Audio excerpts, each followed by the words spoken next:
Hi friends, ஜேடனும் நானும் என்ன பார்த்துட்ருக்கோன்னா ஆமை தான் பார்த்துட்ருக்கோம். 2 பேரும் ஆமையை அப்படியே பார்த்துட்டு இருந்தோம். ஜேடன் வந்து பயந்து அதுக்கிட்டே வரல, என் பக்கத்துலேயே நின்னான். ஆமையை பார்த்ததும் எனக்கு ஒரே சந்தோஷம், அதை தொட்டு பார்க்கணும் அப்படின்னு.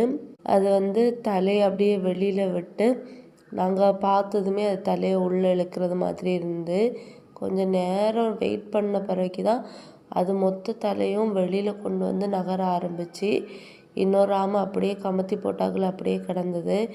ஏன்னா இந்த ஆமையை பார்க்கவே இல்லை. ஆமையை பார்த்துருப்பி அவள் வந்து ஓடி வந்திருப்பா, அவள் விளையாட்டிகிட்டு இருந்தா. அதுக்கப்புறமா ஜேடன் வந்து பைய ஆமையை தொட்டு பார்க்கணும் அப்படின்னு சொல்லிட்டு இருந்தான். இருந்தாலும் அவனுக்கு ஒரு பயம்தான். ஆனால் பைய தொட்டு பார்த்துட்டு கையை எடுத்துட்டான். அதுக்கப்புறம் ஆமையை கமத்தி போட்டு பார்த்தோம். ஒரு ஆமையை பாருங்கள், காலை வெளியில் இழுத்து அப்படியே நிமிர்ந்துட்டு பார்க்கறதுக்கே அழகாக இருந்து. இனி இந்த 2 ஆமையும் கொண்டு அப்படியே பக்கெட்டில் போட்டு குளத்துல தான் கொண்டு விட போகிறாங்க. வீடியோ பிடிச்சிருந்தா லைக் அண்ட் சப்ஸ்கிரைப் பண்ணுங்கள். நீங்கள் இந்த ஆமையை பார்த்துருக்கீங்களா, ஆமையை வளர்த்துருக்கீங்களா அப்படின்னு மறக்காமல் கமெண்ட் பாக்ஸில் கமெண்ட் பண்ணுங்கள்.